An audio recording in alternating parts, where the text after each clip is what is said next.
Are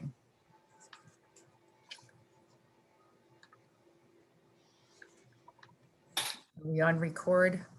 We we're recording. Great.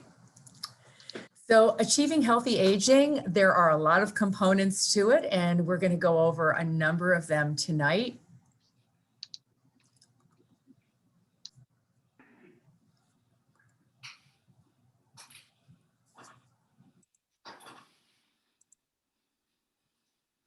And like I told you, this is top secret. I'm going to share my best secrets with you, but it's all very hush hush.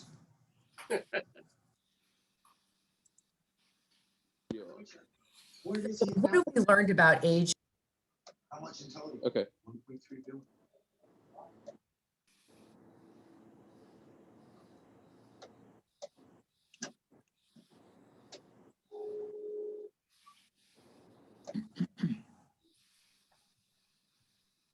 Okay. So we've learned a lot about longevity and about aging, and a lot of it's not good. Let's see, we need to mute, let's mute everybody's microphone. I hear some background noise and we're recording this, so as listenable as possible. So there have been some prominent institutions that have made some statements about longevity.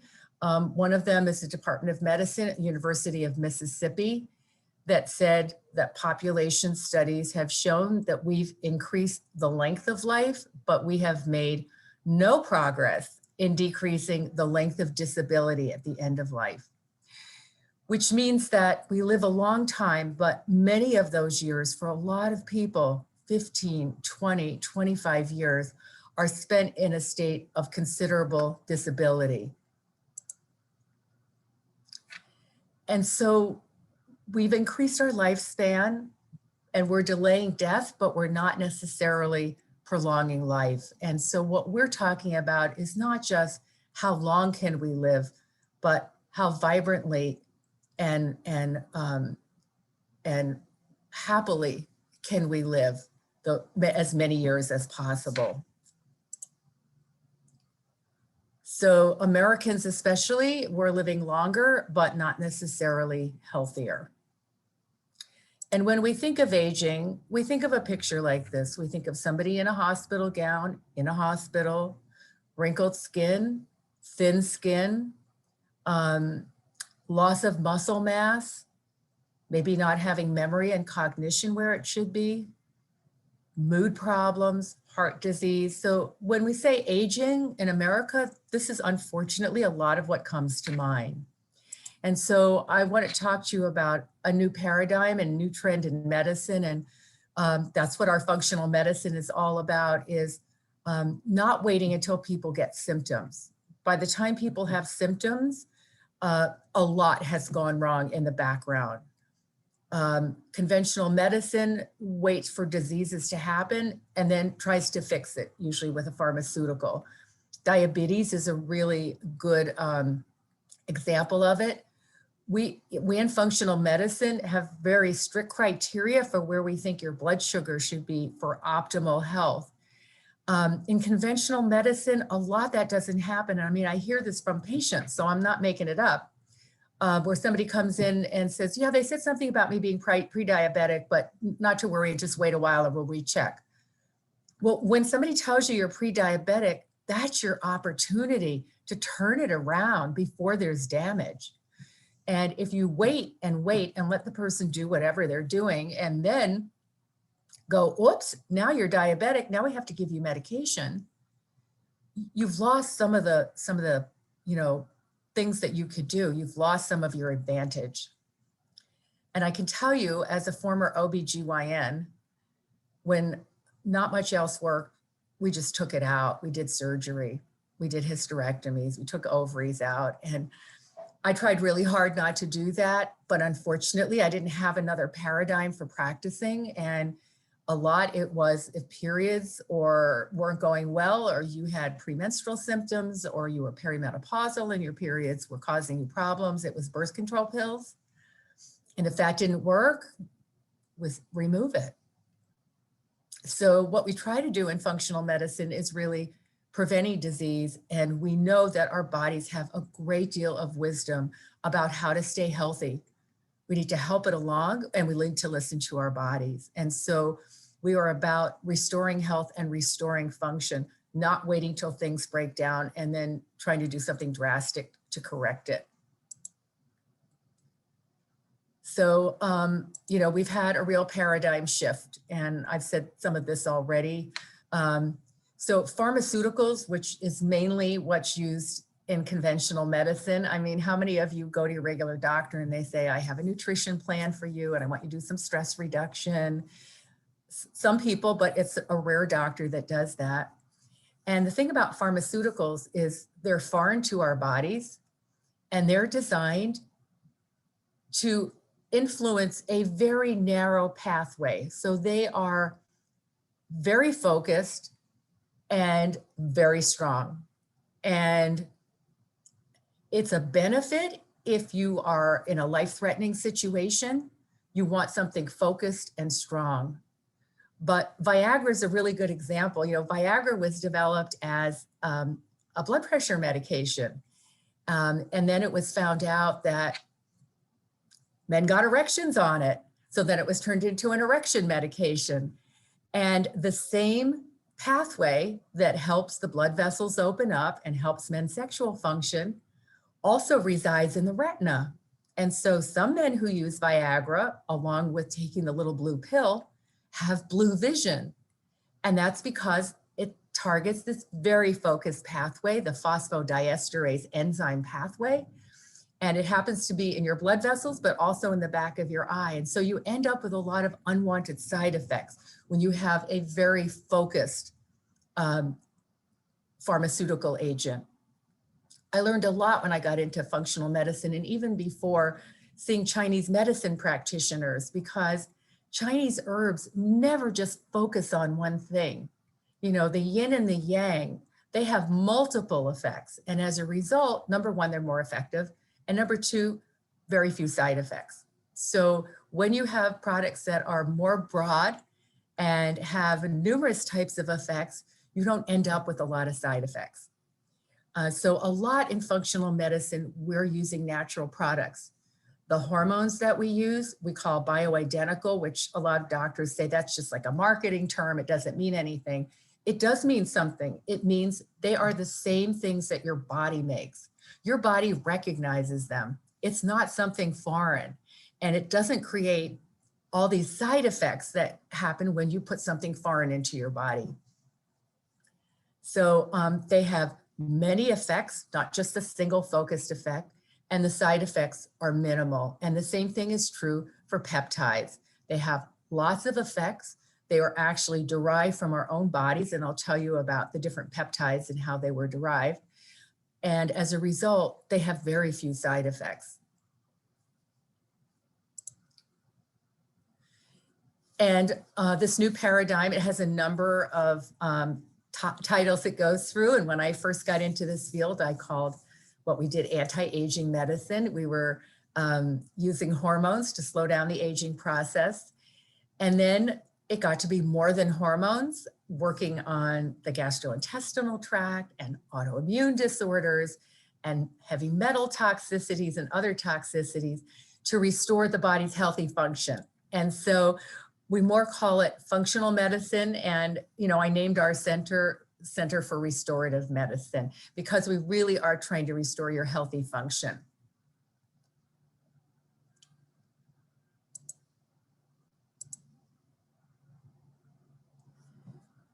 So we view aging as a process that can be managed.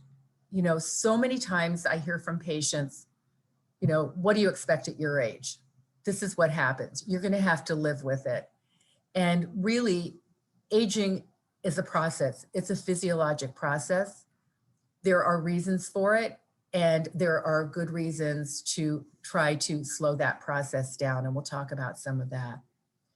So when we focus on wellness and prevention of disease, we slow down the aging process. We allow the body, as I said, to use its own healing potential, which is huge. We have a huge ability for our bodies to heal. And we also use very individualized treatment because everyone's physiology is different. And so pharmaceuticals usually come in a few different doses, and that's it. We really have the ability to adjust and dosing in a very tailored way. But the main thing is aging isn't just this thing like that falls out of the sky that you go kind of like, oh my gosh, there's nothing I can do about it. It's happening. We really see it like any disease as something that you want to manage and you want to have influence over and slow down.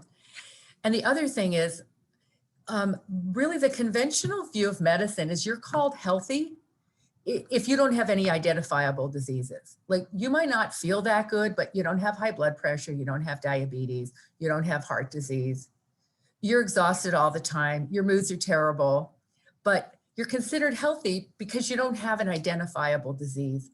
And really in functional and restorative medicine, health is feeling great. It's not merely the absence of any identifiable diseases. We want you to feel, even if you don't have diabetes or high blood pressure or heart disease, we want you to feel energetic and vital. So here are some of the things that cause aging, and we're gonna touch on most of them tonight. One is loss of immunity. And, you know, I said I was not going to focus so much on COVID tonight, but it certainly is a topic on all of our minds. When we're born, we have a gland called the thymus gland, and you can see it in this picture. And I'm actually going to make it bigger, which I should have done before. Good, now you can see it better. So the thymus gland is in the notch, right below the notch in our neck. And when we're born, the thymus gland is really large. As babies, if we get exposed to any immune challenge, a virus, we pour out hundreds of thousands, millions of immune cells. And our ability to fight disease is really good, to fight infectious problems. It's really good as a baby and a young child. Once we get to puberty, it's almost like the body has only so much energy and it shifts the energy away from this immunity and now into our reproductive lives. So menstrual periods start, the whole, adolescent change into adulthood hormonally so that we can become reproductive beings. And this thymus gland gets smaller and smaller and smaller as we age. This thymus gland produces all kinds of chemicals that keep our immune system healthy. And with the loss of our thymus gland, we end up at risk. And we all know elderly people who have died of pneumonia. I mean, that's a fairly common cause of death in very elderly people because their bodies don't have the immune ability to fight it. Loss of hormones. So a lot of what people write off as, oh, that's just an aging change, it's nothing you can do about it, that's how it's going to be. A lot of that is hormone loss. And so we find when we replace hormones, people feel better, they get their energy back, their moods are better, their sleep is better, their thinking is better. So some of what we write off as, oh, these are aging changes, really are from loss of hormones that can be restored. And then I'm going to talk about cellular inefficiency, because this is where peptides come in. And as we get older, and even if we're not older, even young people who are not as healthy as they should be, their cells don't work efficiently. So what does that mean? It means, number one, your cells are not producing as much energy as they can. If they don't produce energy, you don't have energy. They don't go through an efficient process of going through their life cycle. So what happens to cells is they go through a healthy life cycle. And when it's time for the cell to die off or no longer survive, there is a very orderly process of all of these things that are inside the cell, these different little organelles inside the cell, to get recycled and reutilized. So the cell doesn't just die off and crumble into ashes. It has parts that get recycled. And that whole process is very anti-inflammatory and very efficient. If we are not in the best state of health, our cells go into what's called senescence. They don't die, but they're not really living and functioning well. And when they get to that stage, we start not feeling good. And one senescent cell recruits the next cell next door, which recruits the next cell next door. And a good example of senescence is gray hair. Those hair follicles have senescent cells in them. One gray hair recruits another gray hair. So we can see, a definite example in our graying of what happens when cells become senescent and they don't die off in an orderly process where their innards can be reutilized and recycled, and they don't survive and work as efficiently as they can. And then we're not going to talk a lot about it, but sugar damage. And, I had mentioned, we don't wait for people to get diabetes.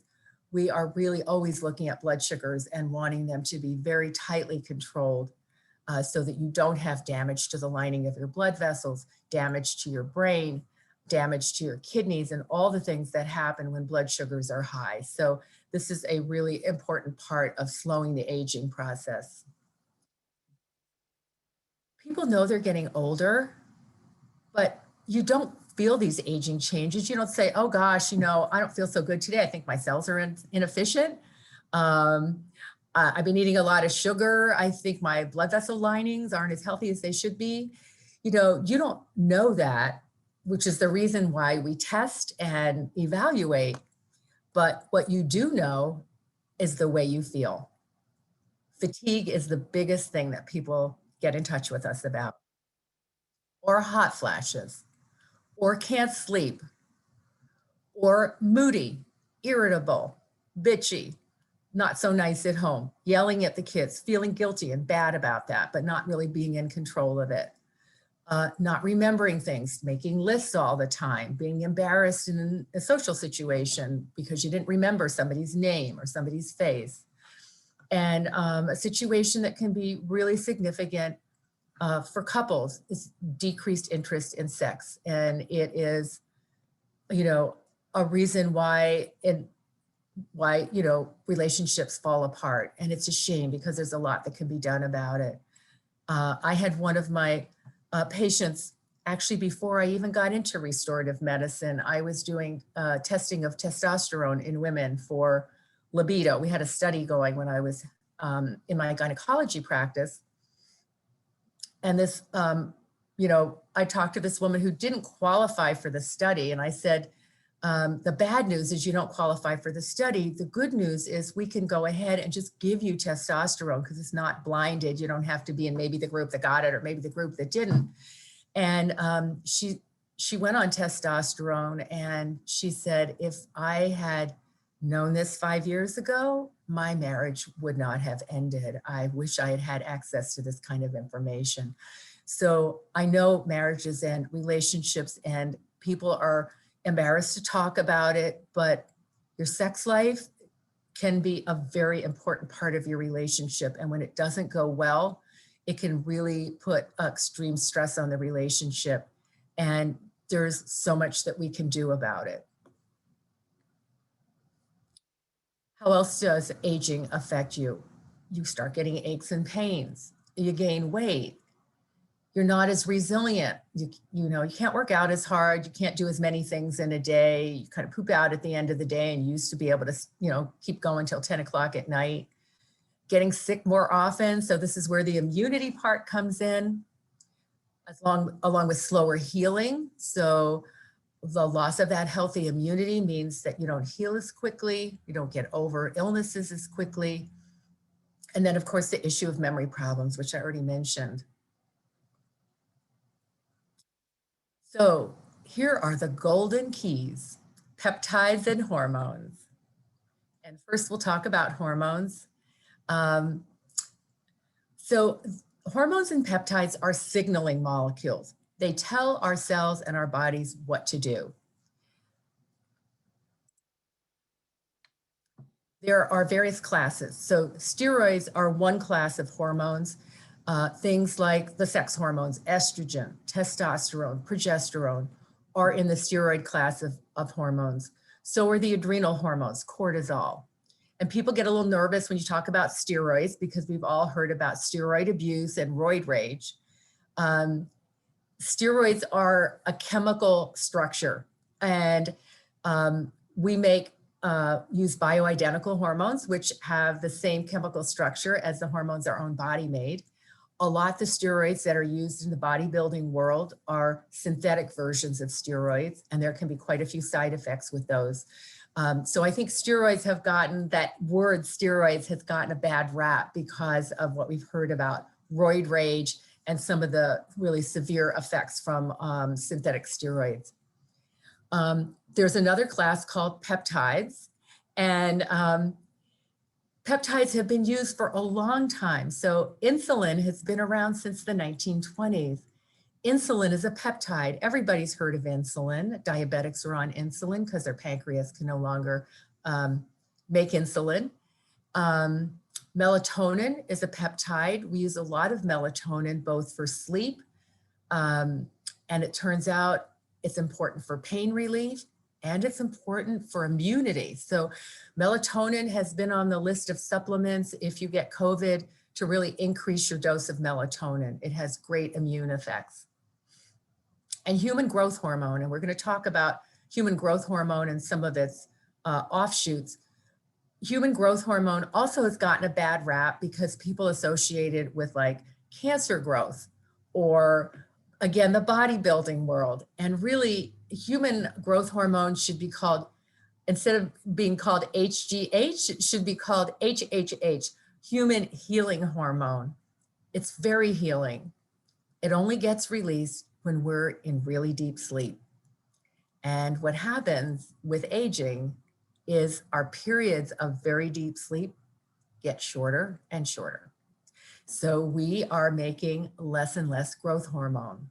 We never lose our ability to make growth hormone if our pituitary gland, where it's made, is spurred to do it. And that's where peptides come in, because they can help your pituitary gland make more growth hormone. And for that, there's no age limit.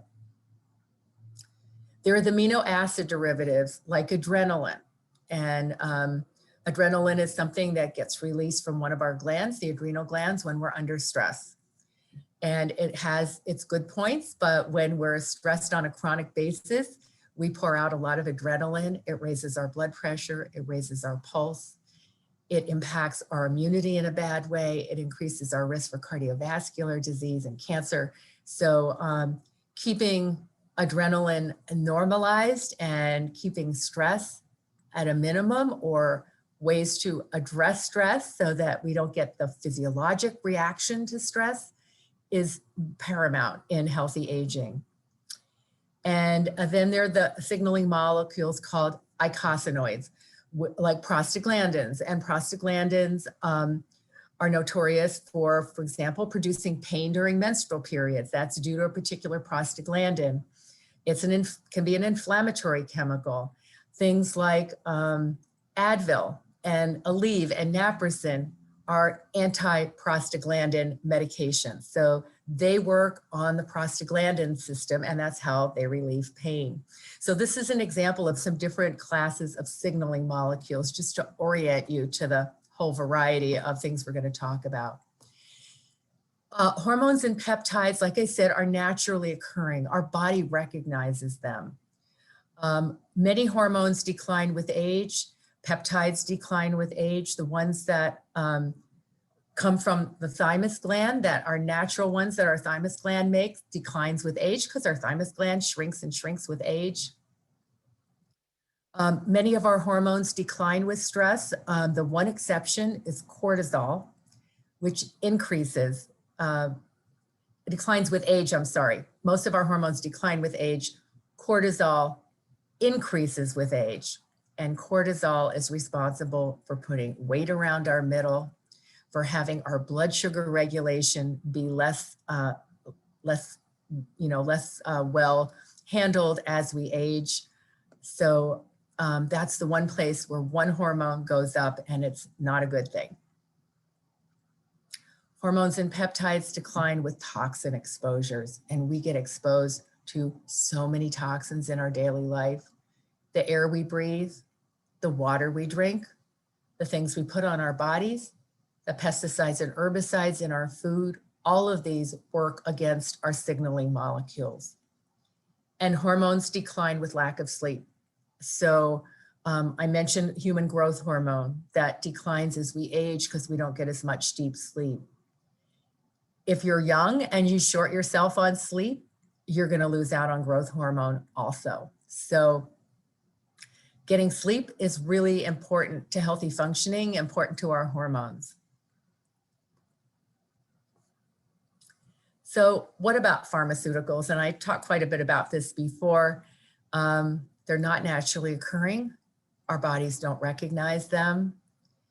They come in, like I said, with that very focused mode of action. They're great for acute illnesses. If you've been in a car accident, if you have an overwhelming infection, you want the best of pharmaceuticals and surgery, that's for sure. But when it comes to chronic illness, which is the bulk of what kills people, they don't help very much. Pharmaceuticals don't slow down the aging process. Surgery doesn't slow down the aging process. It might make you look younger, cosmetic surgery, but it won't in fact slow down what's going on inside. So for chronic disease, that's what we really want to address in functional medicine. And that's what is not addressed in conventional medicine. I mean, nobody sits you down once a year and says, okay, let's take a look at things like, what are we going to work on preventing for the next year? You know, let's look at your blood sugars. Let's look at your diet. How's your sleep? You know, if you don't get good sleep, it's going to be harder to regulate your blood sugars. It'll increase your risk of heart disease. It'll increase your risk of weight gain. Let's talk about working on your sleep. You know, nobody sits down with you to make a preventive plan. When you come in exhausted with high blood pressure and say that you snore and your wife hears you coughing and choking during the night, okay, somebody will say, you know what, you might have sleep apnea. Let's get a sleep study. But it needs to be, you know, pretty far gone to get to that point. So we want to really intercept it before all that has to happen and there has to be so much decline. So hormones and peptide communicate between the different systems in our body. And our nervous system, our endocrine system, and our immune system are in constant communication. We deal a lot with pain in a condition called burning mouth syndrome. That is a neuropathy, a neuropathic pain condition. And the more I read about pain, I read that pain is nerve stimulated, endocrine components, and immune components. So this whole interplay between our different systems, you know, really is obvious when it comes to treating pain, but also all the other things that I listed before. Hormones regulate our temperature. Our thyroid gland is our thermostat. If our thyroid gland is sluggish, our thermostat is turned way down. We're cold all the time. Our hands and feet are cold. It's hard to think straight because our metabolism's happening so slowly. Hair and skin and nails get dry and brittle and break because thyroid regulates the speed of the protein metabolism inside our cells. So everything that's made of protein, your hair, your skin, your nails, you need good protein production. And if your thyroid is underactive, you don't have enough protein getting produced. And, you know, I just talked to a lady the other day, I could see her hair was broken off. She said she used to have long hair. She got it cut short because it kept breaking off.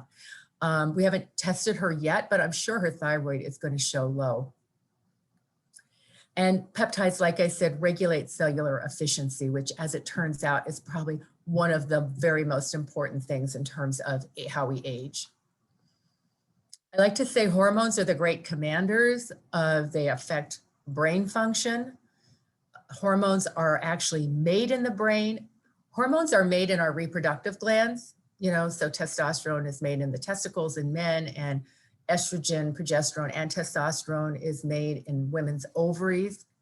So we know our reproductive organs make hormones, but actually a lot of those hormones are actually made by nerves in our brain. That's how important they are. Hormones affect our cardiovascular system. Women who are on estrogen have healthier linings in their arteries. The lining is called the endothelium, and the endothelium should be like beautiful velvet and very flexible. When it starts getting stiff is when we start getting high blood pressure, we start getting plaque laid down that leads to cardiovascular disease. So keeping that endothelium velvety and flexible, estrogen does that. Hormones control our stress response. So the whole cortisol starts in the brain with corticotropin releasing hormone, and then it goes to our pituitary, which produces adrenocorticotropic hormone, which then goes to our adrenal glands and produces cortisol. So there are these communicators that go from our brain to our organs and back. Hormones control immunity. I'll talk to you about DHEA, which helps immunity. They regulate our salt and water balance. I talked about metabolism and body temperature already with thyroid. And peptides are signalers. So they're the stop and go, like, come on through, you can come over this way. Nope, you stop over there. And it does that inside the cell. So it tells the cell, you're a senescent cell, but I think we can turn you around. So I'm going to tell you to make this, this, and this, and we're going to get you healthy again. Or it can tell a cell, you're at a point, you're at a decision-making point where I don't think you're going to make it, and we should have you go through this orderly process of cell death, and we'll save some of your little parts and reuse them, and we won't inflame the whole situation. And so that's what peptides do. They gives our cells instructions. And they signal whether we should, like I said, grow new cells, have a cell die, have a cell get more efficient and make more energy. They have to do with the production of our stem cells, which are stem cells are unformed cells that can turn into any number of organs. And with the right circumstances, hormones, peptides, diet, sleep, exercise, you can get your stem cells to grow into nice, new, healthy cells, whatever the cells are that you need. So the hormones for women that we're concerned about are estrogen and progesterone. Progesterone begins to get very erratic in the perimenopause. It's erratic in some younger women and gives them problems with their menstrual periods, with premenstrual syndrome, PMS, with painful periods, with heavy periods. Progesterone is a very brain calming hormone. We'll talk about that in a minute. Pregnenolone is one of the most important hormones for nerve function. And so with pain conditions, pregnenolone is very important, very anti-inflammatory. Used to be used to treat rheumatoid arthritis back in the day in the 40s. It's a natural product. It can't be patented. So no drug company was interested in making and selling pregnenolone because anybody could just copy it and undercut them. And so they came up with a synthetic, prednisone. So prednisone was the pregnenolone substitute. It was able to be patented. It's got potent anti-inflammatory effects, but it's another one that is so targeted. When you take prednisone, if you're on it for any length of time, what happens is your skin thins out, your bones thin out, you gain weight, tremendous number of unwanted effects happen. DHEA, I mentioned, important for immunity. Thyroid, we talked about as far as metabolism. Melatonin, I mentioned, it's got a few different reasons why we're very interested in it, both for sleep, pain control, and immunity. Testosterone is important for women as well as men. In women, half of our testosterone is made in the adrenal gland and half is made in our ovaries. So, and both for men and women, testosterone levels go down, down, down as we age. And then when women get to menopause and we lose our ovarian function, abruptly we lose whatever we had of testosterone, half of it suddenly is gone. Testosterone is not only important for our interest in sex, it's very important for muscle maintenance, bone maintenance, clarity of thinking. So testosterone has a number of important reasons and benefits. The things that go up that we're not happy about, insulin resistance. So insulin goes up with age, insulin resistance goes up, meaning your body isn't using the insulin as well. Insulin helps sugar get into the cells for energy. As we age, we need more and more insulin to help that glucose, that energy get into our cells. And as we make more and more insulin, our cells become more and more deaf to it. And we develop what's called insulin resistance. So our cells don't respond to the insulin as well. We keep making more insulin. It puts more body fat on us, which makes us more insulin resistant. So we have, a whole variety of things we do about insulin resistance. Building muscle is one of the most important things because muscle is not insulin resistant. Muscle needs a lot of glucose and utilizes that insulin. Fat is insulin resistant, so we want to lose body fat and build muscle. The loss of testosterone through midlife is one of the reasons why we have, even if we don't gain weight, we have this shape shifting where we have more body fat and less muscle. So we might not gain weight, but all of a sudden, over a period of a couple of years, we can't button our pants anymore because we put fat on around the middle and lost muscle tone. And cortisol, I mentioned, I talked a fair amount about how that going up as we age does a lot of harm in terms of our immunity, cancer risk, sugar regulation, cardiovascular risk. And hormones for men are the same hormones minus the estrogen and the progesterone. Although I have to say, we don't give men estrogen, but testosterone in men is very important for brain function, just like estrogen is for women. But it's thought that some of the reason why testosterone is important for memory and preventing Alzheimer's in men is because a certain amount of it does convert into estrogen. So men do have a small amount of estrogen that it turns out is important for their brain function.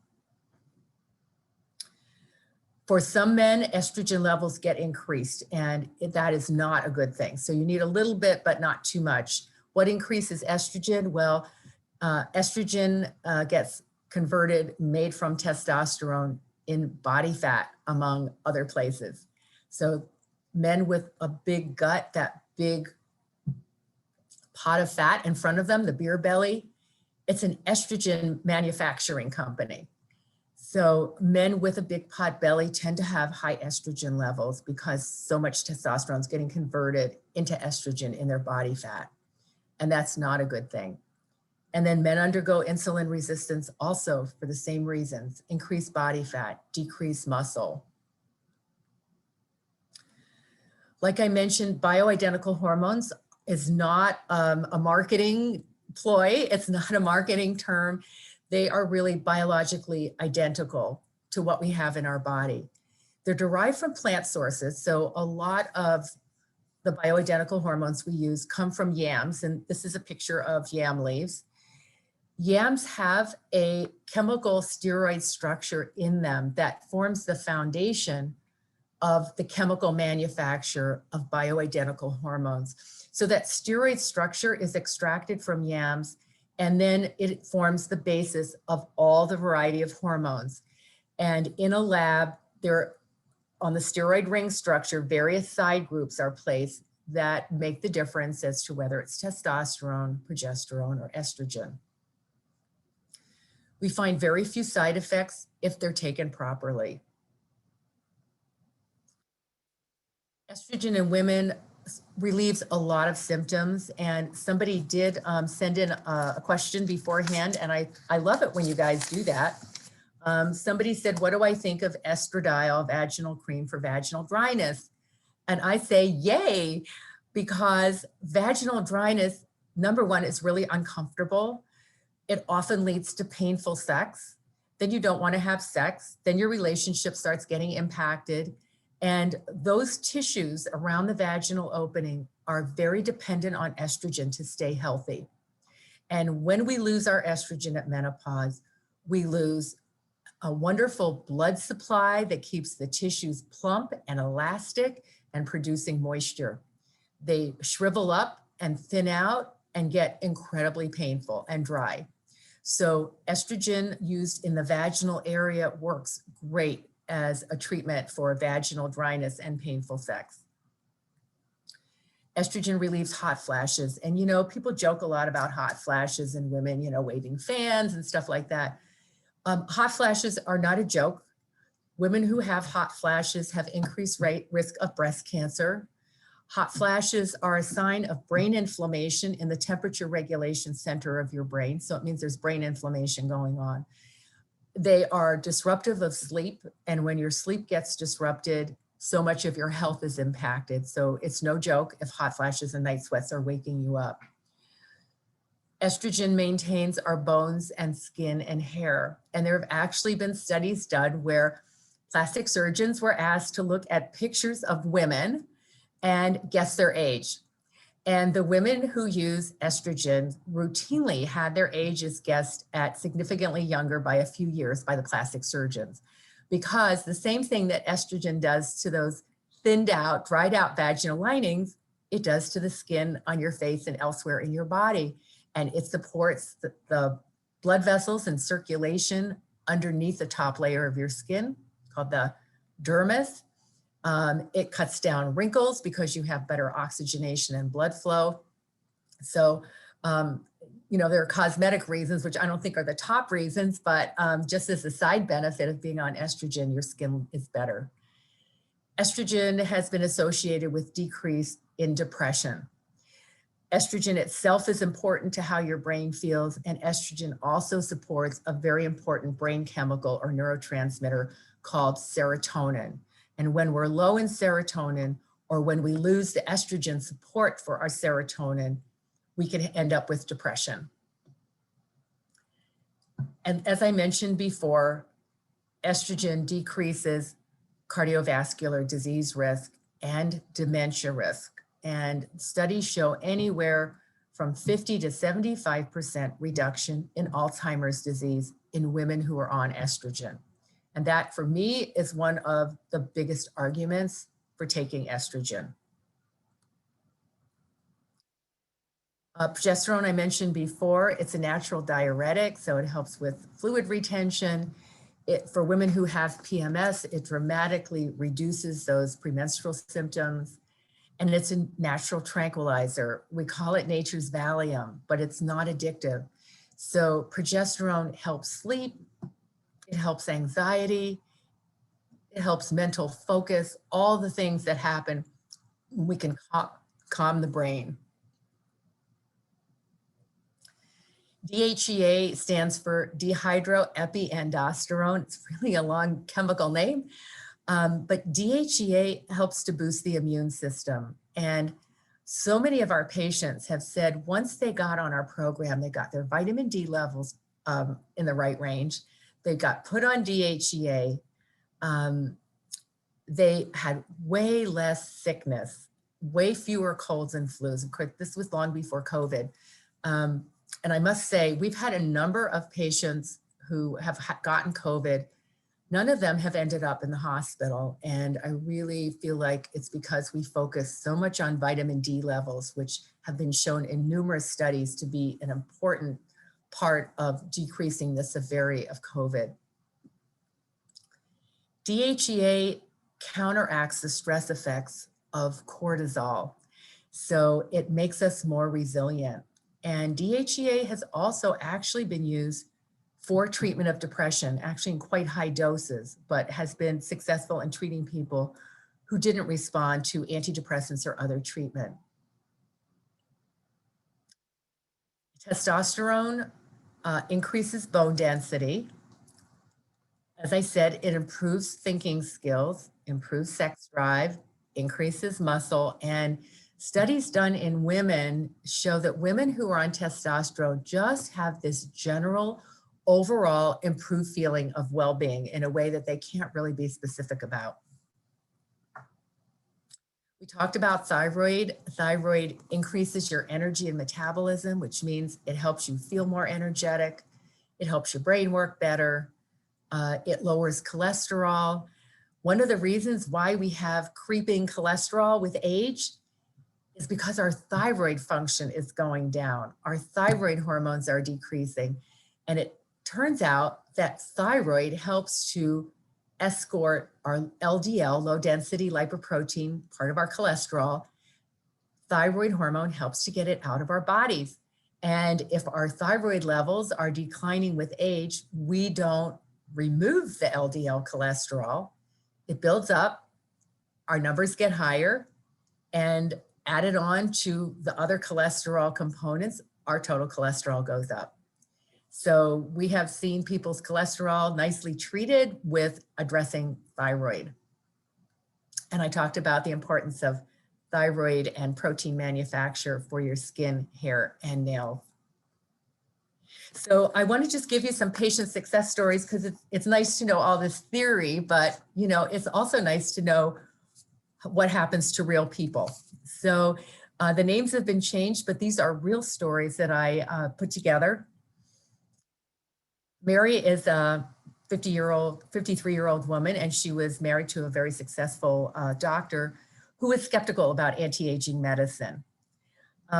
She had recently left a really stressful, all-consuming job and was starting a brand new company with all the stresses of that. She had distracting hot flashes day and night that interfered with her work and her sleep. She would wake up multiple times a night drenched in sweat.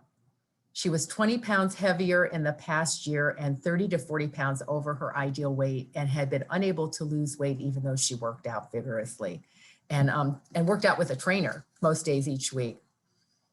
Her itchy skin was annoying and she felt cold when she wasn't plagued by hot flashes. And this is something we see so much in perimenopausal and menopausal women.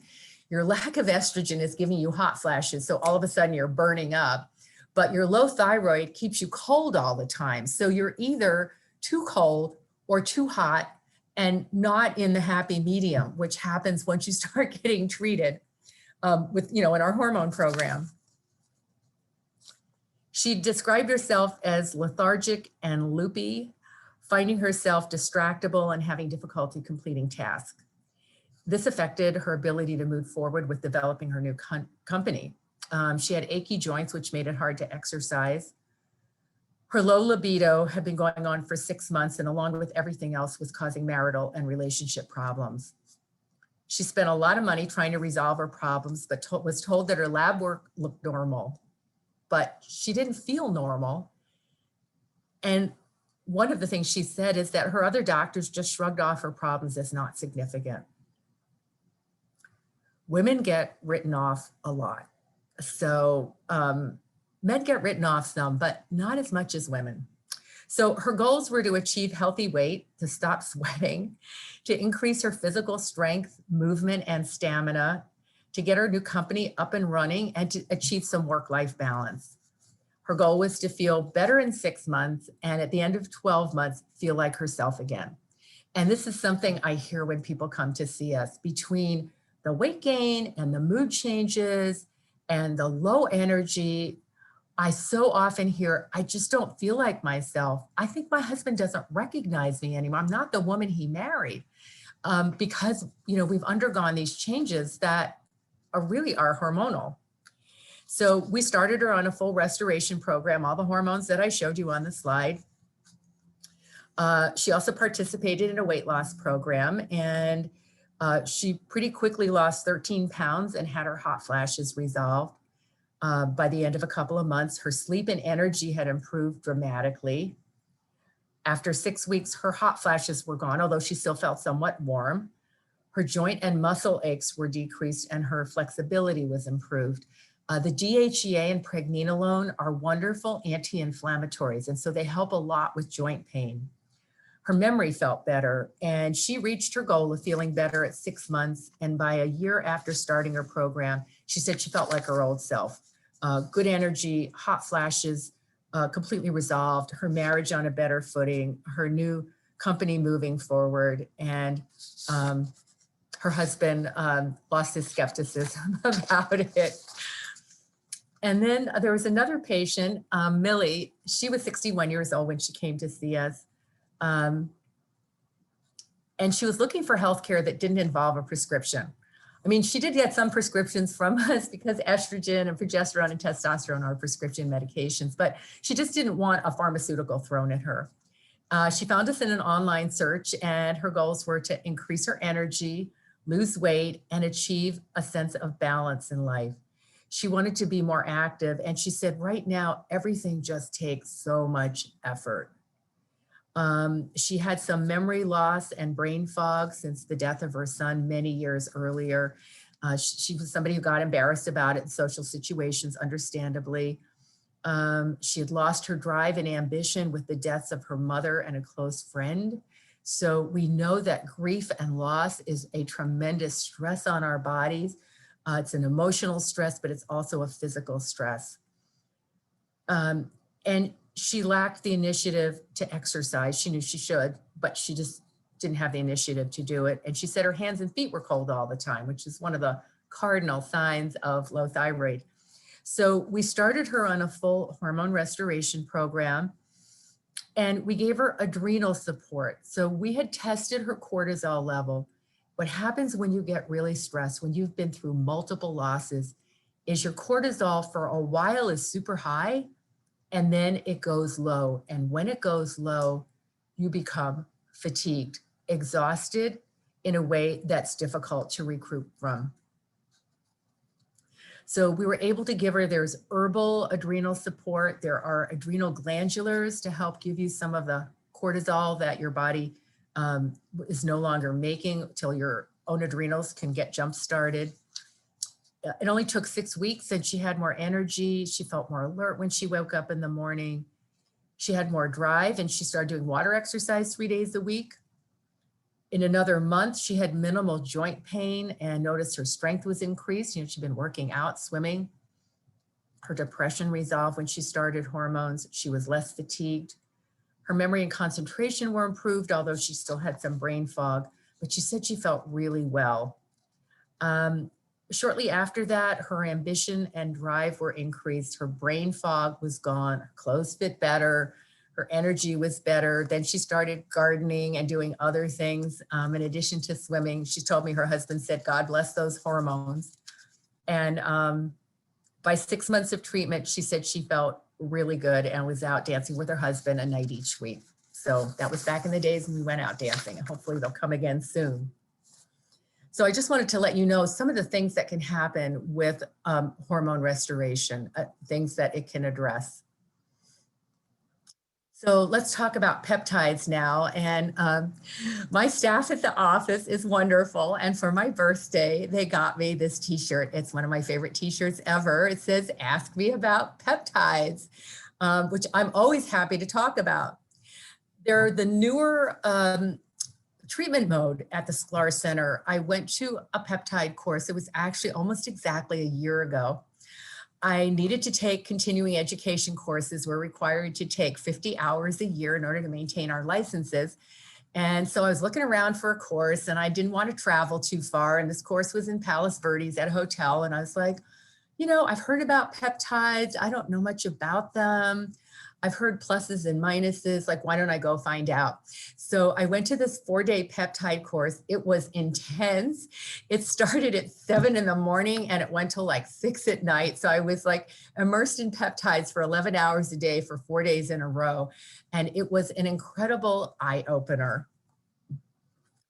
Like I said, peptides are signaling molecules. We've talked about this already.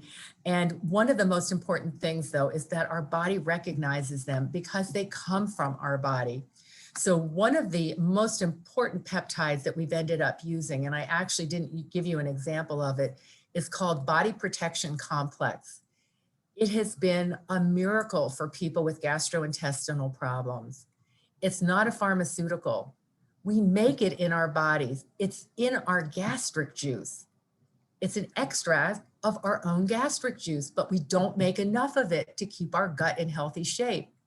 So body protection complex is made, it's made as an injectable liquid, but it's also made as a pill. And we've had a lot of success in terms of gastrointestinal inflammation, bloating, cramping, and pain with body protection complex. And it's a great example of something that is derived from our own body juices, our gastric juice. This is just a short list. I know you can't read it all, but peptides have a lot of benefits and potential actions. Important for pain relief. I'll give you some examples of that later. There are peptide weight loss programs that they help our cells get more efficient, and burn calories better, and lose weight better. The immune part of peptides, which I will tell you about in just a sec, has been really helpful for people with autoimmune problems or inflamed and unbalanced immune systems.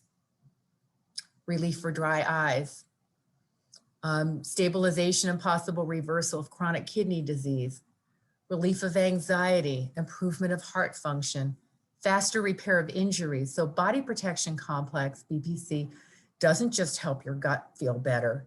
It helps you heal from tendinitis, injuries, because it improves cellular efficiency. Therefore, it speeds up wound healing. It helps with fatty liver. Fatty liver is a glucose insulin resistance problem. Gastrointestinal symptoms I just talked to you about. Improved cognition. There are a number of peptides that are helpful for our brain function and memory.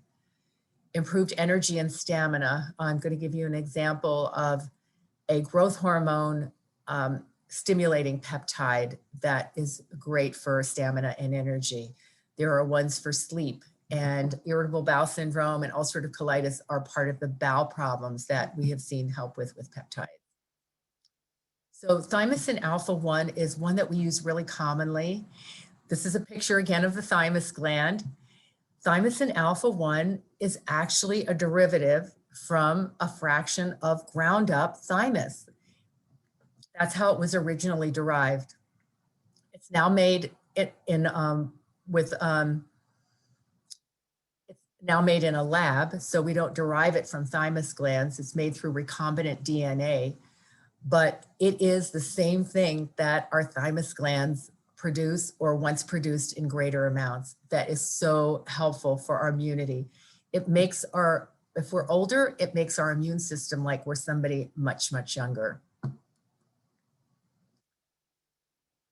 It decreases with age, like I said, because our thymus gland shrinks. And when we're deficient in thymosin alpha-1, and we call it TA1 for short, there can be symptoms like fatigue, lack of motivation, being exhausted, having chronic infections that don't heal because this part of your immune system is also important for healing. And it also helps with joint pain and injury. One that works on growth hormone. So this will stimulate our bodies to make more growth hormone. The beauty of this peptide is it only has us make what we need. One of the problems when we actually use growth hormone, the hormone, is we can't really adjust what our body needs, and our bodies can become somewhat resistant to it. This isn't growth hormone, but this tells our brain, make more growth hormone when we're in deep sleep. This reduces cell death. It's called CJC ipamorelin. It also improves our immunity because growth hormone helps our immunity. It helps with building muscle. Growth hormone is known to do that, as well as improve our memory and improve our sleep. So growth hormone is made during deep sleep, but raising our growth hormone levels also improves our sleep. And this is the newest one, ARA290, that is a derivative from erythropoietin. And some of you might have heard of erythropoietin. It's been used by cyclists in the Olympic and getting disqualified for using it because it helps you make more red blood cells. ARA is a piece of erythropoietin that doesn't stimulate the growth of red cells, but has an incredible effect on nerves and stimulates something called the innate repair receptor. And when somebody has neuropathic pain and the nerves are inflamed and not able to heal themselves the way they should, this innate repair receptor promotes reduction of inflammation and healing. So it's very anti-inflammatory. Like I said, it relieves nerve pain. It helps to preserve cells and it activates repair also. So a lot of these peptides are about cellular repair and cellular efficiency. So these are some patient success stories I want to tell you about. One of our patients has had 23 years of back pain since her last back surgery. She's had 2 back surgeries. The last one had been 23 years ago. She, for a variety of health problems, had been on our hormone program and needed to get off most of her hormones and said to me, you know, I don't think there's any reason for me to be in any of your programs anymore. I mean, I feel like you've done everything you can for me. I'm not really on any hormones at this point. And, you've done a great job and I appreciate it. And I said, well, you know, there's one thing I had just learned about the ARA 290 at the peptide course last year. And I said, it might be a long shot and you would be the first one. I want to be honest with you. This is a new modality for us at the Sklar Center. They don't seem to have much in the way of side effects, so they're fairly safe. But if you would like to try this, it's supposed to be good for neuropathic pain. And she had terrible pain radiating from her back down both of her legs, needed to walk with a cane because she needed the support because she was in so much pain. And we couldn't get the ARA 290 for a while. She tried a couple of the other peptides. She tried the thymosin alpha 1 to reduce inflammation. It didn't do much. But then we got the ARA 290. And after 6 weeks of using it, she said, I don't need my cane anymore. Like, you've given me a new lease on life. I don't have that terrible pain. And she's not the only one. We have a couple of other chronic back pain patients, that one of them being my own husband, who's gotten relief from ARA 290. I think it's just an incredible treatment modality. And I'm grateful every day that I went to that first peptide course and learned what I learned. One of our other patients, Steve, is a 63-year-old man who has quite a younger wife and young child. And he's a really vigorous guy. He surfs, he exercises, he's very youthful. He was doing really well generally. And at one of our meetings a few months ago, he said, you know, it's like, is there anything you know of that is new or whatever that could help me age more successfully? And I said, well, I just happen to have gone to this peptide course. And, do you want to try it? And he was like, sure, I'll try it. And so I suggested the CJC ipamorelin. And I talked to him a month later because we do 1 month follow-ups with the peptides. And he said, I'm waking up earlier. I have more energy. I feel like I have the energy levels that I had 20 years ago. When I don't take the peptides, because it's recommended that you're on them for 5 days and off for 2 days, he said, I do feel a little drop in my energy the 2 days off.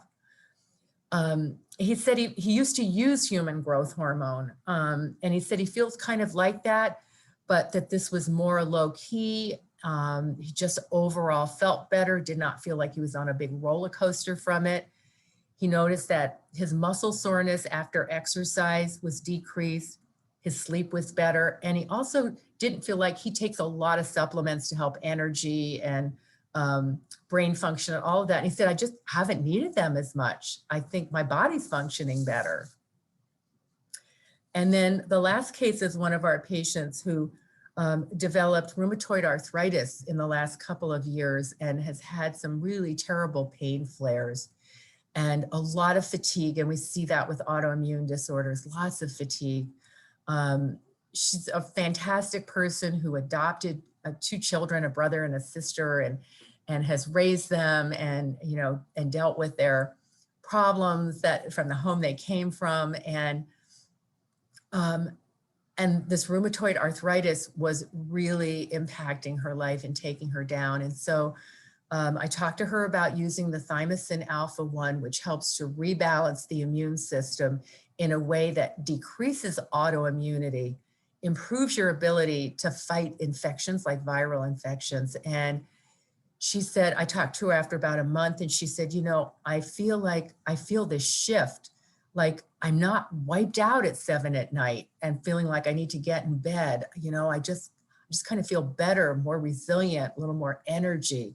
So, you know, we could see the wonderful benefits of getting the immune system balanced and reducing some of the inflammation from autoimmunity, which is terribly energy consuming, terribly tiring and fatiguing for a human body. So these are, at this point, the components of a wellness program at the Sklar Center. Hormones, which we've always used the past 14 years. Now with the introduction of peptides in the last year, we're big on supplements. We find, you know, whole variety of supplements have help people out depending on what your issues are. Nutrition, of course, exercise, stress reduction, and reduction of environmental and other harmful toxins. We think of supplements kind of as catalysts and spark plugs. And here's a picture with a spark plug that's pretty well gone and a nice new shiny spark plug. So we find that people are not getting the nutrition through their diet a lot of the time that they need. Our soil is often very low in minerals, particularly zinc. So the produce that we eat is deficient in zinc, which makes us deficient in zinc. And when zinc is low, we have more depression and anxiety. Our nerves don't function as well. So we see the tremendous benefit of minerals, vitamins, and antioxidants. Balanced nutrition is absolutely foundational to good health. And this is a picture of the whole rainbow, which we hope you will be eating a rainbow of foods.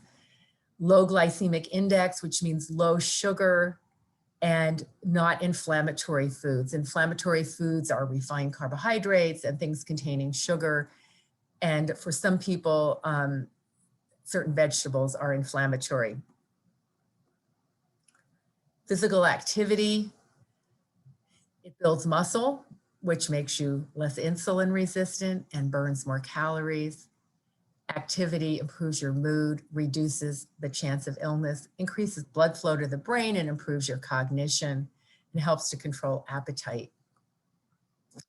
And stress management is really an important aspect of reducing your risk for chronic disease. So even if you're stressed, even if your cortisol levels are going high because of stress in your life, you may not be able to avoid the stress.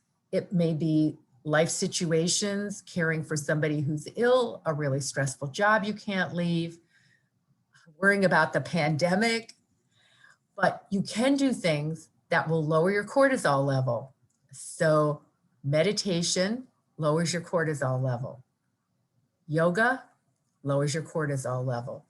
Tai Chi lowers your cortisol levels. Prayer lowers your cortisol levels.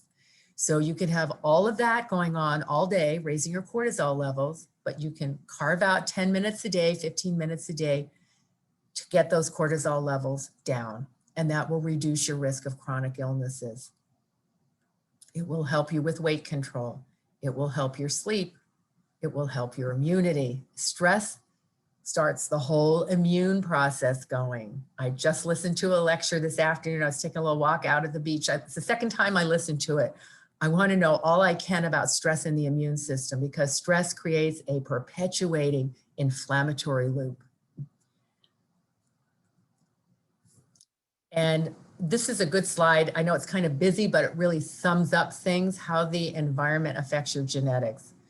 And around the outside, we have hormone decline, stress, lack of exercise, things like drugs, alcohol, and tobacco, toxin exposure, like I mentioned, what's in our health and beauty aids, what's in our foods, what's off-gassing from our new cars, all of that, not good for us. Poor diet. So these are all things that affect our body. And how does it affect our body? Decreased energy production, unbalanced hormones, our nerves not working as well, our mood's not as good, our intestines not working as well, our immunity's not as good, and free radicals, which do a lot of damage inside our cells.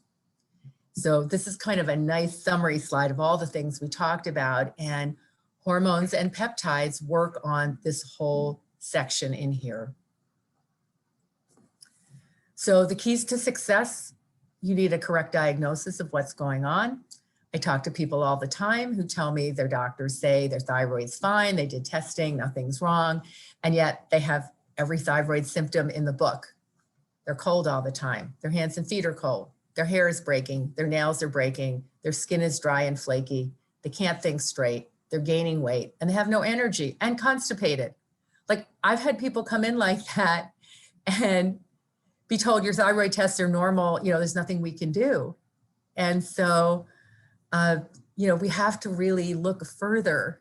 We have to listen to our patients.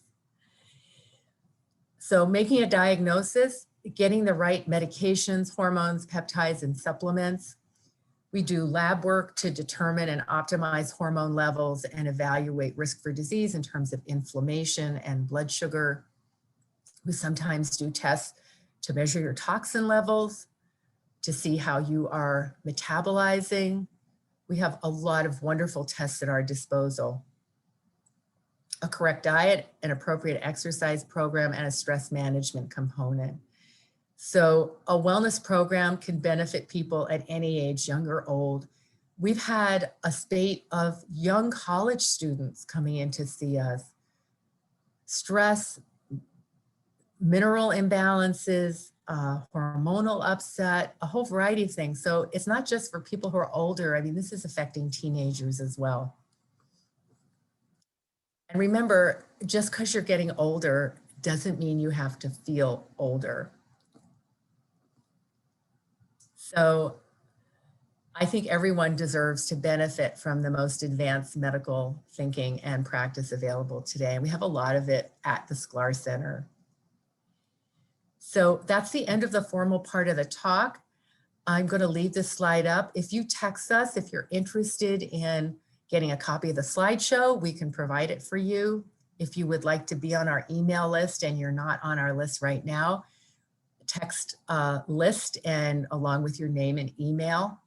And if you'd like a consult, we offer free consults so that I can get to know something about your situation and tell you something about our perspective to see if we have a solution for you and see if it would be a good fit to work together. So we do free consults. And let's see, I'm going to leave this up, Riley. So if you want to unmute, and can you see the chat from your screen and see if there are any questions in there? Yeah, I can. So it looks like there's one question in there. Okay. So, someone says you look marvelous. Thank you. That's more of a statement. I'm on peptides. I'm using peptides on my skin, you guys. And all the hormones, I'm on all of them.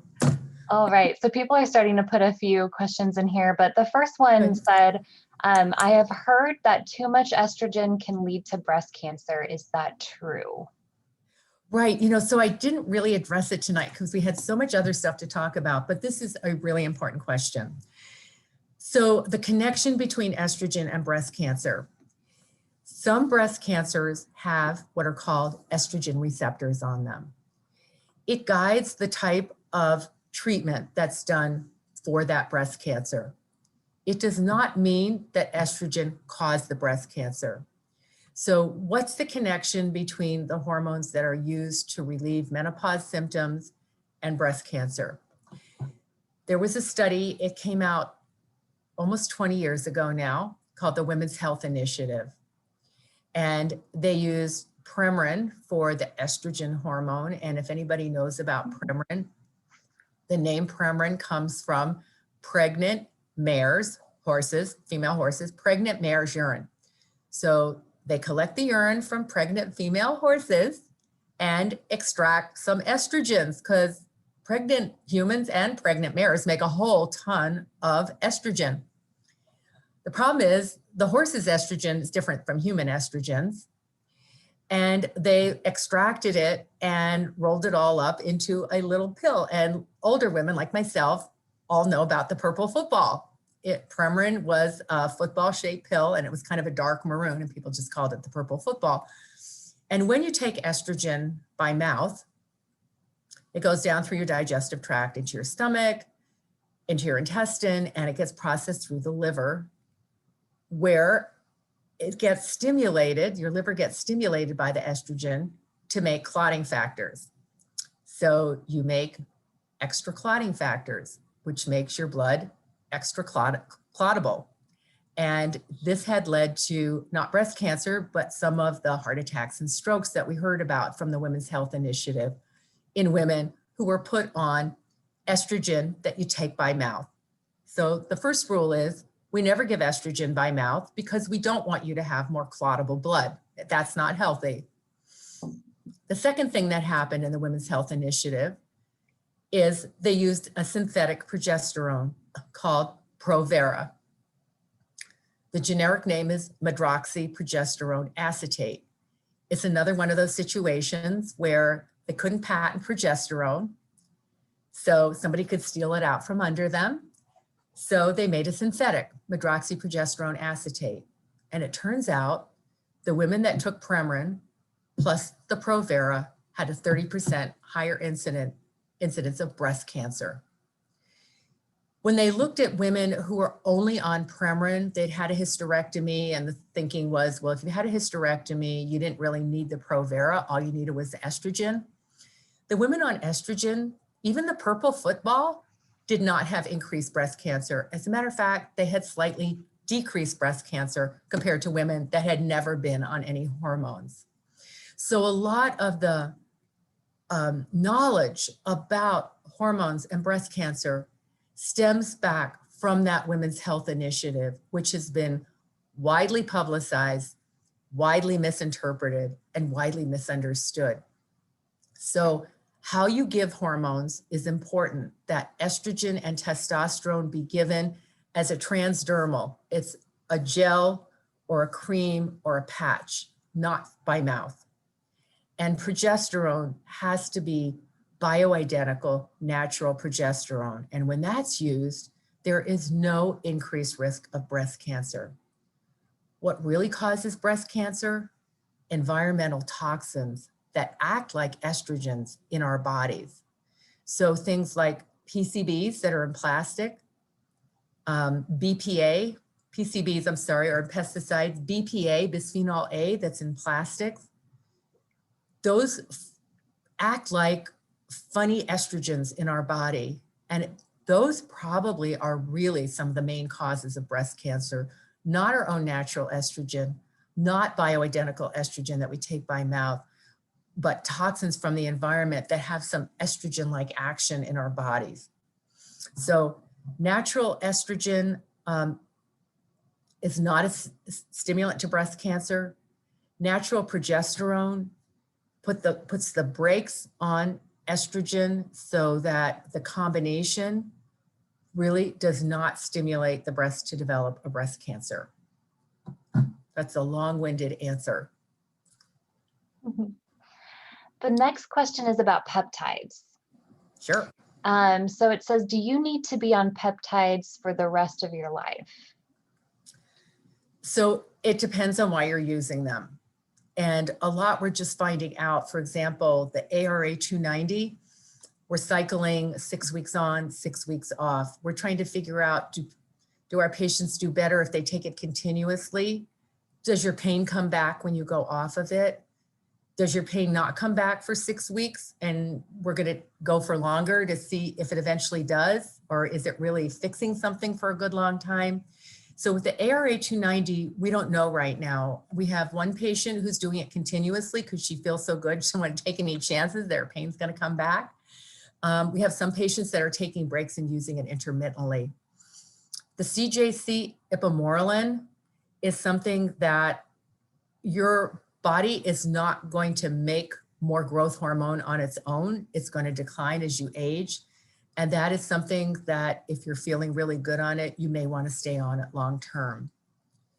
The immune products, what we hope is, especially for our autoimmune patients, that we will rebalance their immune system, dampen their autoimmune process. And we use not only peptides, we use a number of supplements, herbs, and things that dampen that autoimmune process so that people may not need to be on it long term. I have to say, knowing the importance of a healthy immune system, it's possible that some form of thymus extract, not necessarily the peptide, might be helpful for people to maintain their immunity as they get much older. So it somewhat depends on why you're taking it, what your goals are. So sometimes it's long-term and sometimes it's not. All right, and then there's one last question in the chat, peptide related. Are there any oral forms of peptides or are they only injections? There are a number of oral forms of peptides. So peptides are, they're very delicate compounds. So they easily break down if they get warm, so they have to be kept in the fridge. They get broken down a lot by stomach acid, which is why many of them have to be given by injection. And we have it down so it's an injection with a teeny tiny insulin needle that's like about as big as a hair, but is a little injection. Some of them, like body protectant complex, comes in an oral form.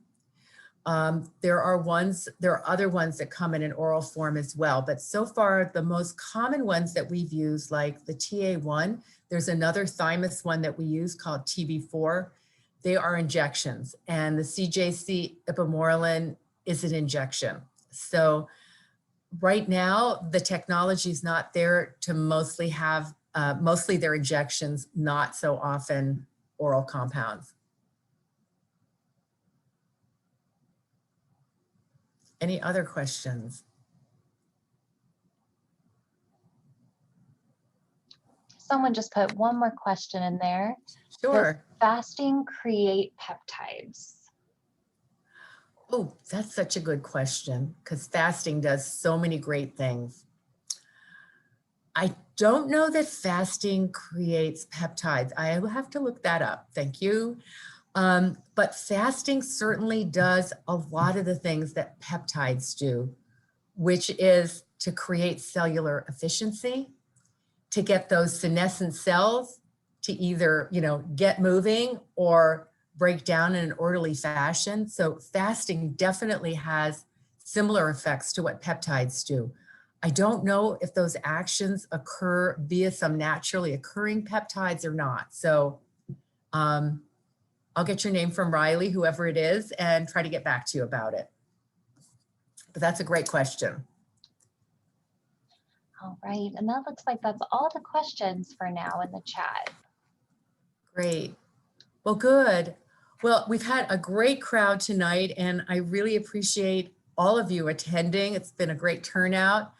If you have any other questions, you can reach us through the text or call the office. Next month, we're going to be having a gastrointestinal talk with Dr. Nicole. Her talks are always great. So anybody with GI problems, or if you know anybody with a GI problem, let them know about it. Riley, do you know the date? Let's see. Should have had this. I think it's up on our website. Let me just look real quick. Should have been prepared. Let's see.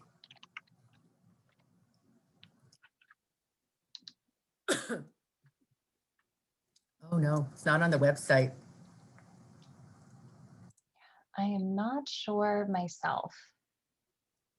Yep. Okay, well, I'm sorry, everybody, but if you're on our email list, we will be sending out emails. We usually send out 3 emails in preparation for our talk. So we will send you emails announcing it and giving you some ideas as to what specifically the topics will be. Let's see. And Good. I'm so glad that we could provide you all with all this information. Thanks for your kind words and appreciation. I love doing these, and I love kind of spreading the knowledge. I want everybody to know what I know. So good night until next time. Please keep yourself safe and protected from COVID. Get lots of sleep, keep your immunity up, take your vitamin D, and we'll see you next month. So long. Thank you.